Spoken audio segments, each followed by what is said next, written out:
Our account begins in ancient Egypt, a civilization of splendor and despotism, where the great pharaohs ruled with an iron fist. Yet beneath the shadows of the Grand Pyramids, a silent crisis unfolded.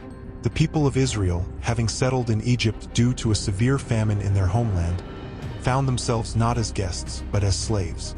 The Pharaoh, fearing the growing number of Israelites, issued a horrific and inhumane decree.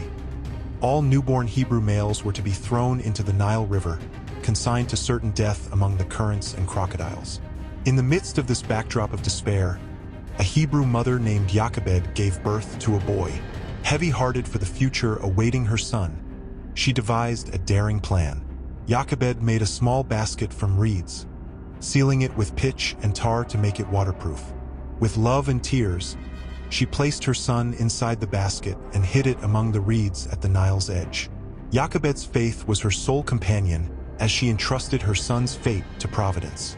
The current of the river carried many stories, but none as precious as that of a basket adrift carrying a defenseless life. Destiny, however, had plans for this infant. The pharaoh's daughter, a woman of noble heart, was at the river's edge for her ritual bath when she noticed the strange object among the reeds. Moved by curiosity and perhaps a whisper of fate, she commanded one of her servants to fetch the basket. When the Egyptian princess lifted the lid of the basket, she found a crying baby. Their eyes met, and an instant bond was formed. The pharaoh's daughter knew that the boy was one of the Hebrew babies condemned by her father. Yet her compassion spoke louder than loyalty to the royal decree. She decided to adopt the boy as her own son, defying her father's orders and altering the course of history. She named the boy Moses, for she had drawn him out of the water, a name that foreshadowed his future as the liberator of his people. As Moses grew up in the Egyptian palace, educated as a prince of Egypt, his heart and soul still belonged to his people, the Hebrews. The young Moses, now an adult, could not ignore the suffering and oppression his true brothers faced every day. One day, while walking among his people, Moses witnessed a scene that would ignite the flame of his future mission. An Egyptian overseer, cruel and merciless, was whipping a Hebrew slave without mercy. Consumed by righteous indignation and driven by an impulse to protect his people, Moses looked around. Seeing no other Egyptians nearby, he intervened. In an act of defense, Moses confronted the Egyptian, and the clash resulted in the aggressor's death. Moses, moved by a force he did not yet fully understand, buried the Egyptian's body in the sand, hoping to hide his act. But the secret would not last. The news of the incident spread quickly. The next day, as Moses tried to pacify a dispute between two Hebrews, he was confronted with his action from the previous day. "Are you going to kill me as you killed the Egyptian?" These words revealed that his act was not hidden. Now, not only did his people know of his action, but so did the Pharaoh. Realizing his life was in danger, Moses had only one choice: to flee. Moses left behind the opulence and security of the palace, finding refuge in the land of Midian, far from the wrath of the Pharaoh. There, he encountered a new life, far from that of a prince of Egypt. Moses helped the daughters of Jethro, a priest of Midian, who were being mistreated by other shepherds at a well. His courage and justice once again came to the fore, earning not only Jethro's gratitude but also the hand of one of his daughters, Zipporah, in marriage. In Midian, Moses became a shepherd, tending the sheep of his father-in-law. This new pastoral life would mark an essential pause in his journey, a preparation for the great call that was yet to come. It was here, in this self-imposed exile, that Moses would encounter God in an extraordinary way, through the burning bush, and receive his true mission to free his people from slavery in Egypt. While Moses was tending the sheep of his father-in-law in the desert, he came upon a vision that would change his life forever. At the foot of Mount Horeb, an extraordinary scene caught his attention. A bush, small and seemingly insignificant, was burning with flames, but it was not consumed by the fire. Intrigued and driven by a force he did not understand, Moses approached to investigate this phenomenon. As he drew near, the voice of God echoed from the bush, calling him by name, "Moses, Moses," and he answered, "Here I am." God then revealed himself to Moses, not just as a supernatural presence, but as the God of his ancestors, of Abraham, of Isaac, and of Jacob. From this holy ground, God delivered to Moses a mission of unparalleled magnitude, to free the Israelites from slavery in Egypt. The responsibility was immense, and Moses, sensing the weight of his task, hesitated. "Who am I to go to Pharaoh and bring the Israelites out of Egypt?" He questioned, doubting his ability to face the Pharaoh and questioning his own identity and merits. Moses also feared that his people would not believe in his divinely ordained mission. God, however, did not leave Moses unsupported. To encourage him and strengthen him, God provided miraculous signs. He turned Moses' staff into a snake and then back into a staff, made his hand leprous and then healed it, and promised that water from the river would turn to blood. These signs served to reaffirm the presence and power of God, assuring Moses that he would not be alone on this journey. Furthermore, God gave Moses words of comfort and power. "I will be with you," God promised, and instructed Moses on what to say to the people and to Pharaoh. God also promised the assistance of Aaron, Moses' brother, who would be his spokesperson, helping him to convey the divine message with eloquence and courage.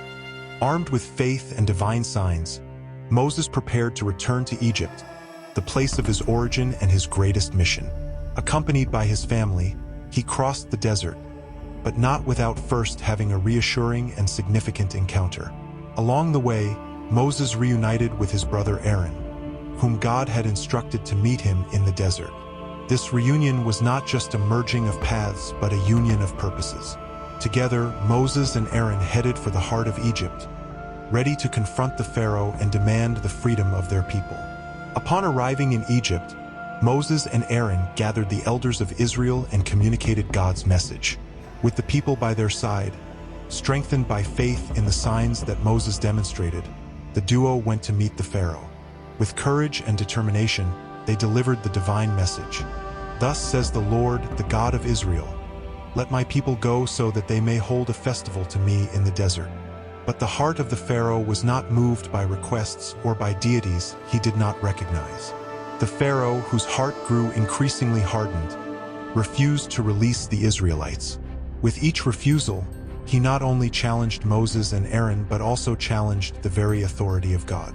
The divine sovereignty would then be demonstrated through a series of miraculous and terrible events. With each refusal from the Pharaoh, a new plague was sent upon Egypt, each more devastating than the last. These plagues, ranging from rivers turned to blood to swarms of locusts and darkness covering the land, were clear demonstrations of the power of God and warnings to the Pharaoh to release the Israelites. Despite the plagues and warnings, the Pharaoh's heart remained unshaken, leading to increasingly catastrophic situations for the people of Egypt. The Pharaoh's stubbornness not only exacerbated the suffering of his own people, but also highlighted the divine determination to fulfill the promises made to Abraham, Isaac, and Jacob. Moses and Aaron, sustained by faith and the miracles witnessed, persisted, each encounter with the Pharaoh growing in intensity and importance. When the Pharaoh refused to release the Israelites, God decided to intervene dramatically to show his power not only to the Pharaoh but to all of Egypt. The plagues that followed were not just punishments, but clear signs of the supremacy of the God of Israel over the Egyptian gods. Each plague challenging a specific deity worshipped in Egypt, and so were launched the 10 plagues. Number 1. Water into blood. Exodus 7 verses 14 to 24. The first plague turned all the waters of Egypt into blood, killing the fish and making the water unfit for consumption. This plague challenged Hapi, the god of the Nile.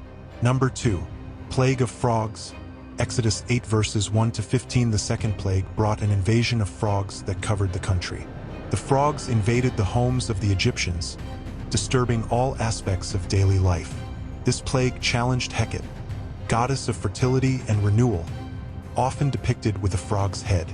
Number 3. Plague of lice or mosquitoes. Exodus 8 verses 16 to 19. The third plague turned the dust of the earth into lice or mosquitoes, afflicting people and animals. This plague challenged Geb, god of the earth. Number 4. Plague of flies. Exodus 8 verses 20 to 32. The fourth plague was an invasion of venomous flies that caused great destruction and disease. This event challenged Khepri, god associated with the scarab. Number 5. Pestilence on livestock. Exodus 9 verses 1 to 7. The fifth plague was a deadly pestilence that struck the Egyptian livestock. This plague challenged Hathor, goddess with a cow's head, associated with maternity and love. Number 6. Boils. Exodus 9 verses 8 to 12. The sixth plague caused festering boils and ulcers on men and animals. This plague challenged Isis, goddess of medicine and peace. Number 7. Hail. Exodus 9 verses 13 to 35. The seventh plague brought a devastating storm of hail mixed with fire. This plague challenged Nut, goddess of the sky. Number 8. Plague of locusts. Exodus 10 verses 1 to 20. The eighth plague was an invasion of locusts that consumed any vegetation that the hail had left. This plague challenged Seth, god of storms and disorder. Number 9. Darkness. Exodus 10 verses 21 to 29. The ninth plague covered Egypt with dense darkness for 3 days, challenging Ra, the sun god, one of the chief Egyptian deities. Number 10. Death of the firstborn. Exodus 11 verses 1 to 10. 12:29-30. The tenth and most devastating plague was the death of the Egyptian firstborn, from the house of Pharaoh to the servants and the animals. This plague directly challenged the authority of the Pharaoh, considered a living god, and Osiris, god of the underworld and resurrection. Each plague was a clear message from the God of Israel to the Pharaoh and the people of Egypt. There is no other power as great as that of the Lord. The plagues escalated in intensity, culminating in the tragic death of the firstborn, which finally broke the Pharaoh's resistance, leading him to release the Israelites, albeit temporarily, as history shows us. After the 10th plague, the death of the firstborn, the Pharaoh finally yielded under the weight of grief and despair. He ordered Moses and his people to leave Egypt immediately. At this critical moment, the Israelites, who had been eagerly waiting and preparing in secret, had to act swiftly. Before their departure, the Israelites observed the first Passover, an event that symbolized their liberation and divine protection. Each family was to sacrifice a lamb at dusk, smear its blood on the doorposts, and eat the meat roasted with bitter herbs and unleavened bread. This meal was consumed in haste, ready to travel, their clothes girded and staffs in hand. Passover became a perpetual symbol of liberation and the promise of divine protection. On that night, as Egypt mourned its dead, the Israelites began their escape. Under the darkness, guided and protected by a column of cloud during the day and a column of fire at night, they left their homes of slavery. The Egyptians, shaken by the series of calamities and the loss of their firstborn, urged the Israelites to leave quickly, handing them silver and gold jewelry and clothes, effectively stripping Egypt of its wealth. Freedom, however, would face one last and dramatic obstacle. As they approached the Red Sea, the Israelites found themselves cornered. Ahead, the impassable waters. Behind, the army of the Pharaoh, who, regretting his decision, advanced furiously to recapture them. It was in this moment of absolute despair that one of the greatest miracles of the Bible occurred. Moses, following divine command, stretched out his hand over the sea. With a mighty east wind, the waters parted, creating a dry path in the middle of the sea. The Israelites crossed the seabed on dry ground, with walls of water held back on the right and left. When the Egyptian army tried to follow them, Moses again stretched out his hand over the sea, and the waters returned to their place, drowning the Egyptian soldiers and chariots in a resounding demonstration of God's protective power over Israel. After the miraculous liberation from Egypt and the crossing of the Red Sea, the Israelites faced a new order of challenges and divine commitments. Arriving at the foot of Mount Sinai, they prepared for a decisive moment in their history, the reception of the Ten Commandments, which would shape the identity and faith of the people of Israel. At Mount Sinai, Moses ascended the mountain to meet with God, while a dense cloud covered the summit, and the sound of thunder and the flash of lightning filled the air, symbolizing the divine presence. For 40 days and 40 nights, Moses remained on the mountain, receiving not only the Ten Commandments but also a detailed set of laws that would regulate all aspects of Israeli life. The Ten Commandments, delivered on stone tablets, were clear and concise guidelines for worshiping God and for interpersonal relationships.